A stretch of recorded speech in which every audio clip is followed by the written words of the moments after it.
Bonjour à vous tous à la maison et bienvenue à Sportneuf Laval. Nous sommes très contents de vous retrouver cette semaine pour aborder notre thématique qu'on vous a préparée avec grand plaisir, c'est-à-dire les interventions auprès des athlètes. Et on a l'honneur de recevoir aujourd'hui Luc Tremblay, préparateur physique et propriétaire de Tremblay Sport Performance pour parler de ça avec nous. Bonjour Luc. Bonjour. Comment Salut. ça va? Très bien, et vous? Ben oui, ça va très bien. Excellent, merci pour l'invitation. Oui, ça va très bien, merci. Ouais. Bien, ça nous fait plaisir de te recevoir aujourd'hui. En débutant, Luc, j'aimerais tout d'abord qu'on fasse la distinction entre les différents types d'intervenants qui existent dans le milieu sportif. Bien entendu, avec un athlète de haut niveau, d'élite ou même juste de compétition, il y a un encadrement qui doit se faire pour amener l'athlète à bien performer. À part le coach, qu'on retrouve qui va enseigner la technique, la stratégie d'un match, d'un sport, bien, souvent, on va avoir préparateur physique, on peut avoir la préparation mentale, nutritionniste, physiothérapeute, massothérapeute, donc toutes les peutes et les pattes, les ostéopathes et tout, qui vont encadrer l'athlète pour être à sa forme optimale, disons, pour des compétitions. Et au niveau de la préparation physique, j'imagine aussi que, dis-moi, au niveau de la préparation, on a le psychologue sportif, on a le préparateur mental, on a différentes différences à l'intérieur même de cette expertise-là. Donc, j'imagine que c'est un peu la même chose au niveau de la préparation physique. Oui, absolument. Disons qu'on fait affaire souvent avec des kinésiologues dans le domaine. Kinésiologues, bien entendu, c'est des études très poussées au niveau des connaissances, plus théoriques, exactement, qui vont écrire des journaux de recherche, qui peuvent aller à la maîtrise, au doctorat, pour développer vraiment là, des expertises, des connaissances très pointues.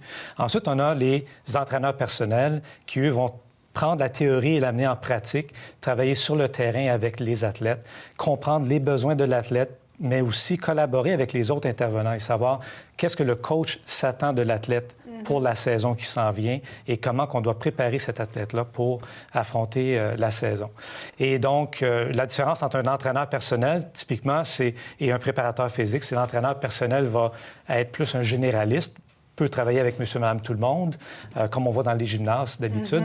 Tandis qu'un préparateur physique, c'est quelqu'un qui va prendre cette vocation-là et l'amener à une spécialisation pour travailler avec des athlètes qui veulent bien performer dans un sport spécifique. Donc, il va y avoir une spécialisation au niveau de sport spécifique. Absolument. Comment est-ce qu'on travaille le développement d'un athlète en particulier en relation avec tous ces autres professionnels-là du milieu?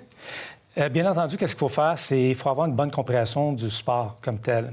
C'est quoi les demandes que ce sport a sur l'athlète au niveau de sa capacité? Toutes les 10 capacités physiques qu'on peut retrouver, l'endurance, la force, le cardio, la flexibilité, tout ça.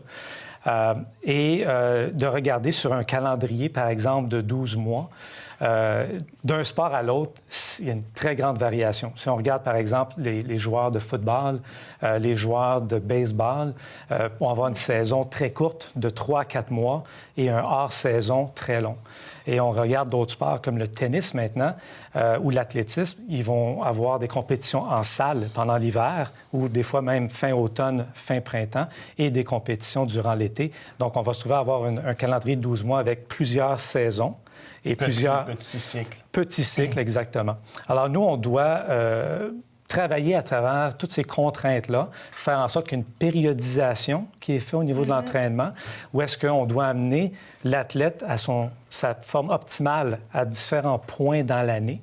Et bien entendu, le faire de façon sécuritaire, donc essayer d'éliminer ou prévenir les blessures, tout en poussant l'athlète à dépasser ses performances d'une année antérieure, par exemple. Et ces différents points-là qu'on parle, est-ce que ce sont en fait des compétitions, différentes compétitions que les athlètes vont participer dans leur carrière? Oui, absolument. Okay. Et des fois, ce sont des compétitions importantes qui vont les permettre d'aller à un autre niveau. Par exemple, un athlète qui fait partie d'une équipe standard, qui veut s'en aller vers une équipe élite l'année suivante, doit arriver dans les 10 premiers, par exemple, tant de fois, accumuler des points dans diverses compétitions. Donc, dépendamment du sport, c'est ce qu'on recherche en réalité, c'est de faire en sorte qu'on a ciblé des points dans l'année où est-ce que l'athlète doit être à son meilleur.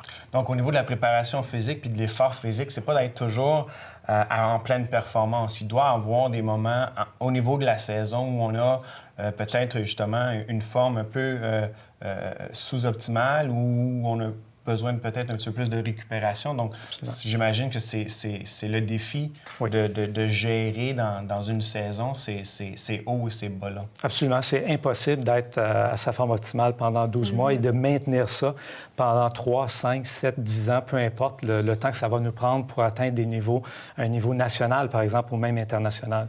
Donc, il faut y aller étape par étape et avoir des moments de récupération où est-ce qu'on va travailler sur notre corps d'une façon différente.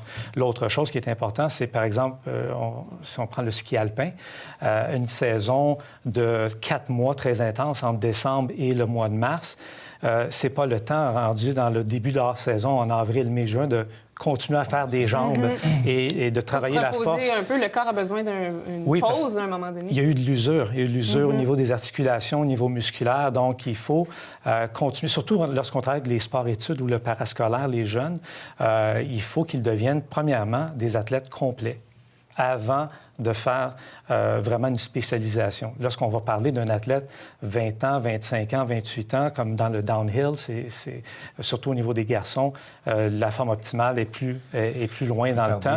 À ce moment-là, bien, on va aller plus vers une spécialisation plus on avance dans le temps. Mais quand on parle de jeunes entre 13 et 18 ans, surtout quand ils sont encore en croissance, on va y aller étape par étape et faire en sorte qu'ils deviennent des athlètes complets. Donc, au niveau justement du développement complet, il doit y avoir aussi une préoccupation d'avoir une bonne coordination entre les différents intervenants. Absolument. Ça prend une communication ouverte. Par exemple, moi, lorsque je travaille avec un athlète ou un groupe d'athlètes, je suis en communication premièrement avec le coach, bien comprendre c'est quoi les défis pour la saison qui s'en vient, c'est quoi les moments hauts et bas de la saison, les creux, pour ensuite ajuster mon entraînement avec ça. Et constamment, durant les semaines et les mois qu'on progresse, c'est de donner du feedback, OK, des commentaires à savoir comment l'athlète performe au niveau de son entraînement. Et ensuite, bien, il y a la nutrition. Il y a la préparation mentale. Si l'athlète a des petits bobos, il y a le côté physio, masso, ostéo, etc., qui embarque en ligne de compte. Très important de bien encadrer l'athlète. Si on prend, par exemple, le hors-saison, c'est probablement où un préparateur physique a le plus d'impact. Un joueur de hockey, par exemple, qui se fait demander tu dois prendre 10 livres de masse musculaire durant ton hors-saison avant d'arriver. De retourner sur la glace puis de commencer les entraînements, les parties. Et il faut que l'entraînement soit efficace et efficient, c'est-à-dire qu'il faut atteindre le but, obtenir le 10 livres de masse musculaire, mais il faut le faire en 6 mois, pas en 9 mois, parce que là, il est trop tard, la saison va être commencée. C'est une grosse organisation, c'est pour ça qu'on travaille en équipe. Merci beaucoup, Luc Tremblay, d'avoir été là. C'était un plaisir. Merci à vous, merci pour l'invitation. Merci. Ici Laurence Coutu-Paquin pour les nouvelles du sport. Charles Leblanc, encensé par ses entraîneurs à Pittsburgh. Ce jeune homme, originaire de Sainte-Dorothée, commence à faire son nom dans le milieu du baseball aux États-Unis. Il a été un des meilleurs dans la colonne de points et dans la moyenne récoltée au bâton pour le tournoi Navy Vegas, qui est un tournoi très reconnu dans le domaine du baseball. Mais il a surtout eu la chance de faire ses preuves lors d'un tournoi où il a frappé 2 doubles et 2 circuits, ce qui a amené son équipe à la victoire. Un de ses entraîneurs a même dit que parmi les 19 nouveaux venus accueillis cet automne, c'est un des meilleurs qui offre du jeu très solide. Charles vise un poste de partant dans la saison qui devrait commencer en mi-février. Charles s'entraîne 3 heures par jour, en plus d'étudier, donc on lui souhaite une excellente saison et bonne chance dans sa carrière. Bienvenue à ma chronique. Alors, cette semaine, je vous parle d'un mélange de randonneurs. Alors, c'est l'hiver, on va dehors, les sports d'hiver, ça exige de l'énergie dense qui prend pas beaucoup de place et des calories. C'est ce qui nous réchauffe, effectivement. Alors, dans le commerce, des calories en peu de volume, on en trouve beaucoup. Donc, dans les mélanges de randonneurs, j'ai trouvé... la plupart des mélanges de randonneurs que j'ai trouvés avaient effectivement des huiles hydrogénées et des sucres ajoutés sous forme de sirop de maïs. De sorte que si on regarde ce qu'il y a à peu près en termes de calories dans un quart de tasse, c'est autour de 200 calories. C'est une collation habituelle, donc. Sauf que nous, les humains, on est très visuels. Alors, quand on regarde ce petit pot de de mélange de randonneurs du commerce, on ne se dit pas je vais arrêter quand j'ai plus faim. Hein? On arrête quand nos yeux sont satisfaits. Alors, j'aimerais vous convaincre de l'avantage de faire vos propres mélanges de randonneurs parce qu'effectivement, pour la même quantité d'énergie, vous avez un volume pas mal plus intéressant. Alors, pour se faire un mélange du randonneur maison qui a les bonnes proportions de protéines, de gras et de glucides, des glucides complexes de préférence, on utilise des céréales. C'est la différence entre les mélanges du commerce et les mélanges maison, c'est qu'on peut ajouter les céréales de notre choix. Alors moi, ici, j'ai pris des céréales, des petits carrés qui se prennent bien avec les doigts. Et si c'est dans les proportions, finalement, que c'est important, c'est qu'on ajoute, mettons qu'on ajoute 2 tasses de céréales, on y ajoute une tasse de fruits séchés. Ici, j'ai pris des canneberges et des amandes effilées. Et ça va nous donner des protéines, des gras et des glucides à peu près dans des proportions qui sont adéquates pour nous soutenir lors d'une randonnée ou lors d'une collation. Ça s'apporte très bien à la maison aussi, à l'école, pour ceux qui aimeraient prendre l'habitude de prendre des collations et avoir moins de rage en soirée, finalement. Alors à ça, j'ajoute une petite source un peu de sucre, du miel ou du sirop d'érable à votre choix. Et on peut choisir nos gras avec les mélanges de randonneurs maison. Alors ici, j'ai pris de l'huile de canola. On mélange tout ça. On n'a qu'à faire griller ça au four pendant quelques minutes. C'est pas long. On surveille et on met pas ça trop fort pour pas que ça brûle. Moi, j'aime encore mieux quand on peut aromatiser à notre goût, alors ajouter quelques épices. Dans celui-ci que j'ai fait ici, j'ai mis de la cannelle. Alors, c'est très bon, la cannelle avec les canneberges, c'est un classique. Alors, une fois que tout ça, c'est prêt, bien, ça va sentir dans la maison, ça va sentir bon. Vous pouvez les mettre dans les refroidir et les mettre dans des pots hermétiques ou des sacs refermables. Ça se conserve environ 3 semaines, si vous êtes capable de durer jusque-là. Et effectivement, pour la collation, c'est une très bonne idée. Les mélanges du randonneur, c'est des aliments qui sont secs, c'est déshydratés. Alors, c'est important de bien s'hydrater quand on va en randonnée. Et c'est le sujet de ma prochaine chronique de la semaine prochaine. Les liquides, les boissons vitaminées, les boissons énergisantes qu'on trouve sur le marché. Si ça vous intéresse d'en savoir plus sur les mélanges du randonneur, eh bien, sur mon blog cette semaine, vous aurez quelques recettes. Merci et bonne semaine! Au football, victoire de l'équipe Curé-Antoine Labelle, les Loups, dans la catégorie juvénile Division 1 pour une 3e fois. Ils ont effectué une très belle remontée, laissant comme marque finale 28-23 contre le Collège Notre-Dame, les Cactus. En saison régulière, les Cactus du Collège Notre-Dame avaient gagné leur dernier match contre les Loups, donc une certaine rivalité s'installait entre les deux équipes et la vengeance était au rendez-vous. Le corps arrière Benjamin Pierre s'est blessé en 2e quart suite à une commotion cérébrale et a dû donc laisser sa place à Samuel Cloutier et à son receveur de ballon, Samuel Kawanda. C'est Samuel Kawanda qui a effectué le toucher victorieux à 30 secondes de la fin. Félicitations aux 2 équipes qui ont disputé un match très serré.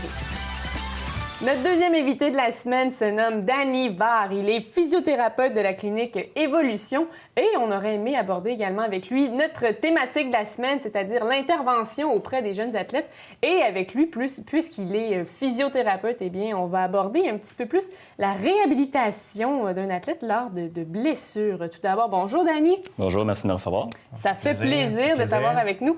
Et Michel, je pense que tu avais des questions. Ben oui, dans la perspective où, justement, on a à coordonner le travail, j'aimerais ça en connaître un peu plus ou comprendre un peu plus le rôle du physio dans l'entourage d'un athlète. C'est sûr que n'importe quel sportif va avoir à gérer une blessure ou peut-être des limites physiques dans sa carrière, dans son développement. Donc, qu'est-ce que tu peux apporter, toi, dans cette équipe-là, au niveau du soutien de l'athlète? Premièrement, au niveau de la physiothérapie, c'est assez vaste comme pratique, dépendamment si on travaille dans un hôpital, un CLSC, un CHSLD. Mais nous, ce qu'on a offert comme clinique privée là, pour nos athlètes, c'est une réadaptation au niveau des blessures neuromusculo-squelettiques. Okay. Donc, il faut que tu nous expliques ça. C'est ça. Perdre avec ce terme-là. Que ce soit des entorses, tout simplement, ou une fracture, ou même une chirurgie. Des fois, ça peut même être pour ce qu'un médecin va plutôt diagnostiquer comme un tennis elbow, donc une épicondylite. Okay. Là, si on vient plus à l'athlète spécifiquement, donc justement, notre joueur de tennis avec des tennis elbows, nos joueurs de soccer avec des périostites, des choses comme ça. Donc, tout ce qui est blessures orthopédiques, souvent, bien, on va pouvoir les traiter au final. Blessures orthopédiques, on parle des blessures reliées plus aux pieds, aux jambes. Plus c'est quoi au niveau physique, donc que ce soit épaule, coude, n'importe quoi qui peut arriver. Articulation, mais articulaire, muscle. OK. Puis là, j'ai rajouté le mot neuro-musculo-squelettique, mais le côté neural même de la chose. Donc, des fois, nos athlètes se font mal à certains nerfs, donc on va traiter ça aussi. Cette possibilité-là. Oui. Qu'est-ce que tu dirais qui est peut-être les habiletés ou les qualités importantes à avoir comme professionnel dans le soutien ou dans la coordination de... Y a-t-il des habiletés ou des caractéristiques personnelles qui vont faire que le soutien va être plus efficace? Oui, là, c'est sûr qu'à la base, on parle toujours de la compétence du thérapeute en tant que tel, mais de plus en plus, les thérapeutes ont une approche qu'on dit bio-psychosociale. Donc oui, il faut être compétent au niveau de nos techniques, au niveau de notre savoir, mais il faut savoir écouter notre patient, notre athlète de façon très importante. Il faut savoir les rassurer, pas trop, justement, grossir l'image de la blessure, sans toutefois minimiser les blessures quand c'est nécessaire. Mais donc, l'écoute, les compétences, puis entre autres, au niveau de la coordination avec les autres professionnels, bien, c'est comme M. Tremblay a dit un peu plus tôt, il faut avoir une discussion ouverte avec soit le coaching staff, les parents, le préparateur physique aussi, là, quand c'est nécessaire aussi. Là. Exactement. Puis justement, dans cette coordination-là, c'est quoi? Est-ce que tu as déjà vécu des situations où peut-être que la coordination était soit déficiente ou soit elle était intéressante puis que ça l'a donné des résultats ou des choses plus positives? Un bon exemple, j'ai eu quelques histoires, mais une histoire assez frappante qui m'est pas arrivée, mais plutôt à mon patron en clinique. Ça a été avec un joueur de hockey qui a été repêché par la Ligue nationale. Donc, un très gros potentiel pour sa carrière. Mais finalement, il y a une grosse blessure qui est arrivée. Puis, ça a mis une fin assez abrupte là, au processus. Puis, traité en physio, ça allait, mais bref, ça allait pas revenir à ce que c'était. Puis c'est ça, le joueur en tant que tel, l'athlète, bien, c'est... Sa carrière était terminée presque. Terminée presque, ça commençait à sombrer un petit peu, puis il voyait noir, puis on pouvait parler de dépression, entre autres. Puis il n'a jamais voulu accepter de l'aide médicale, donc on parle de médecin, on parle de psychologue, donc vraiment l'équipe multidisciplinaire. Puis ça a continué à descendre jusqu'à un certain point où il a décidé d'accepter cette aide. Puis finalement, il a pu ressortir de sa noirceur, si on veut. Puis au final, bien, une belle famille, une famille, des enfants et tout, là, mais ça a pris l'aide d'une équipe complète. C'est ça, c'est d'entourer l'athlète dans ses différentes réalités. Il y a une compétence, il y a des connaissances physiologiques, mais tout, comme tu dis, dans une approche bio-psychosociale. Donc, il y a vraiment d'autres éléments qui sont à considérer. J'imagine que comme professionnel aussi, ça nous amène à aller chercher peut-être, tu parlais de compétences, mais des compétences complémentaires. C'est pas juste d'être bon dans ce qu'on fait, mais il faut être capable de justement avoir une facilité à être capacité d'écoute ou à former des relations, Il faut être capable de gérer différentes situations, non seulement juste la situation physique des blessures, mais aussi tu as su déceler la détresse peut-être psychologique. Exactement.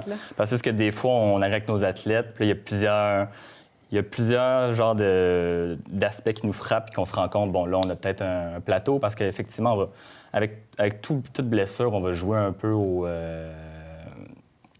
thérapeutes, puis on va les écouter, puis on va les aider. Mais si on se rend compte, il y a trop peut-être une anxiété de performance, une anxiété de retour post-blessure, ou carrément le contraire, l'athlète veut trop revenir rapidement, puis qu'il faut peut-être mettre des freins à son retour, bien, c'est là qu'on va chercher un préparateur mental, justement, puis de l'aide. Puis est-ce que le fait que souvent, avec les athlètes, c'est qu'ils sont pressés de retourner à la performance, est-ce que ça peut influencer la manière dont tu traites les blessures avec les athlètes? Effectivement. Surtout, je vous dirais peut-être avec notre catégorie un peu plus jeune, là, 15 à 17 ans dans ce genre-là. Nos athlètes, ils veulent revenir plus tôt. Il faut aussi faire face à la réalité d'une saison avec plusieurs matchs, plusieurs parties. Avec notre sportif qui ne fait pas partie d'un niveau compétitif élevé, on peut lui donner un temps de repos complet puis il va bien guérir. Par contre, avec nos athlètes qui doivent continuer, des fois, on les amène, disons, à 70 80 mais des fois, on est obligé de les laisser jouer encore un petit peu sur leurs blessures, mais on fait des tapings, on s'arrange pour le garder le plus actif possible, même si leur performance est un petit peu plus basse dans ces cas-là. On veut pas aggraver, mais on veut permettre la performance. Exactement. Bon, bien, merci beaucoup, Dani. Merci d'avoir été là. C'était un plaisir de te rencontrer. Merci. Pour la boxe, Lucian Boutet déclare forfait. C'est Jean Pascal qui va le remplacer pour le match qui se déroulera le 6 décembre au Centre Bell. Il a dû déclarer forfait lors d'une séance de sparring à 12 rondes aux Philippines. Il devait s'envoler pour la Chine, mais son parcours a pris fin aux Philippines. Jean Bédard, le président-directeur de Interbox, a dû annuler ce duel. Il était assez déçu puisqu'il voulait donner un second souffle à la carrière de Lucian Boutet. Boutet devait disputer son premier match. On se rappelle qu'il avait perdu contre Jean Pascal en janvier dernier.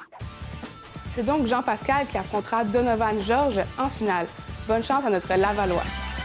Passons maintenant à la chronique Coaching mental CMP où on regarde cette semaine les éléments importants dans l'intervention auprès des athlètes. C'est-à-dire, quelles sont les caractéristiques pour assurer l'efficacité de l'équipe qui entoure l'athlète. Tout simplement, on peut résumer ces éléments-là avec 5 C. Tout d'abord, comme les intervenants l'ont mentionné au cours de nos entrevues aujourd'hui, on a une importance au niveau de la compétence. Donc, est-ce que l'intervenant, la personne avec qui je fais affaire, a des connaissances, connaît les réalités de mon sport? Est-ce qu'il a déjà œuvré à l'intérieur de ce sport-là? Donc, il est important qu'on considère les compétences de l'intervenant. Deuxième C, la confiance. Est-ce que j'ai confiance en cette personne-là? D'où provient le contact ou la référence? Est-ce que c'est un coéquipier, un collègue d'entraînement? Est-ce que c'est mon entraîneur qui me présente à cet intervenant-là? D'où vient l'interaction? D'où provient cette personne-là?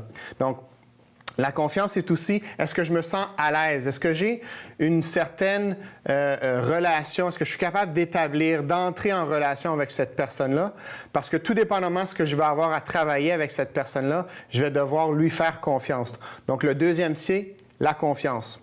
La troisième C, la complémentarité, c'est-à-dire que, bien sûr que j'ai mon entraîneur-chef ou un entraîneur adjoint, mes parents, mes coéquipiers, mais à travers tous les intervenants, que ce soit un préparateur physique, un préparateur mental, un physio, est-ce que ces personnes-là ont des connaissances, des expertises qui se complètent? Que ce soit pour une réalité au niveau d'un plan nutritionnel, si j'ai de la difficulté dans mon processus de réhabilitation, mais c'est sûr que ces différents intervenants-là vont devoir se compléter, vont devoir être en mesure d'intervenir tous ensemble pour me faire progresser, pour améliorer ma situation. Donc, le troisième C, la complémentarité. Quatrième C, on parle de communication. Les deux intervenants qu'on a eus en entrevue aujourd'hui l'ont mentionné. C'est important d'avoir des voies de communication. C'est important d'avoir une facilité à transmettre de l'information entre personnes. C'est-à-dire que ce que je vis sur le terrain, ce que je vis sur la glace, ce que je vis à l'entraînement, dans mon processus de réhabilitation, les défis que je peux avoir, soit au niveau des compétitions, plus je vais avoir de personnes qui vont être au courant, plus je vais être en mesure d'avoir des solutions qui vont m'être présentées, plus je vais être en mesure de trouver une façon de travailler et trouver des différents outils pour m'améliorer et progresser. Finalement, le dernier C, le 5e C, c'est la coordination. C'est-à-dire qu'à travers tous les différents intervenants, toutes les différentes expertises, toutes les différentes compétences, je dois retrouver un chef d'orchestre. Qui va jouer le chef d'orchestre? Ça peut être mon entraîneur-chef, ça peut être un parent, ça peut être moi si j'ai une certaine maturité, une certaine compétence, confiance en moi. Je peux être le maître d'œuvre et jouer à faire en sorte que chaque intervenant joue son rôle, partage ses connaissances, ses compétences pour m'amener à mieux performer. Donc, vous cherchez à développer l'efficacité entre vos intervenants, vous cherchez à comprendre davantage le rôle d'un préparateur mental. Je vous invite à visiter notre site Internet www.cmpcoaching.ca et vous pouvez aussi vous inscrire à notre infolettre sur le site même Au plaisir. Pour le hockey, Steve Bossé signe avec les Prédateurs de Laval. Après un long processus de négociation, la direction de l'équipe des Prédateurs ont mis sous contrat l'homme fort Steve Bossé le 11 novembre dernier. Bossé est donc de retour dans la Ligue de hockey nord-américaine après 5 ans d'absence. Il est connu comme un joueur d'impact puisque de 2003 à 2009, il a jeté les gants à plus de 221 reprises, gagné plus de 1 duel sur 2 et accumulé plus de 1000 minutes de punition en 150 parties. L'athlète de 33 ans a aussi livré 11 combats d'arts martiaux mixtes et a remporté 9 de ses 10 combats en knockout. Il aura donc à impressionner les partisans du Colisée de Laval. C'était Laurence Coutu-Paquin pour les nouvelles du sport. C'est ce qui met fin à cette émission de Sport 9 Laval pour la semaine. Et suite à la question qu'on vous avait posée la semaine dernière concernant la discipline que vous auriez aimé pratiquer si l'âge n'était pas un facteur important dans le développement d'un athlète, eh bien, vous avez été nombreux à nous répondre sur les réseaux sociaux et j'ai quelques réponses ici à vous transmettre. D'abord, on a Marc-Élie de Laval qui nous dit qu'il aurait aimé être joueur de tennis. On a Marie-Pierre de Montréal qui dit qu'elle aurait aimé être joueuse de hockey féminin. On a Victoria de Laval qui dit la gymnastique. Karine de Laval aussi qui dit le ballet classique. Et il y a Claude qui dit que lui, il aurait aimé pratiquer la pêche sportive, ce qui est intéressant aussi. Exactement. Je vais remercier notre chroniqueuse nutrition Marie-France Lalancette, ainsi que notre lectrice nouvelle Laurence Paquin-Coutu.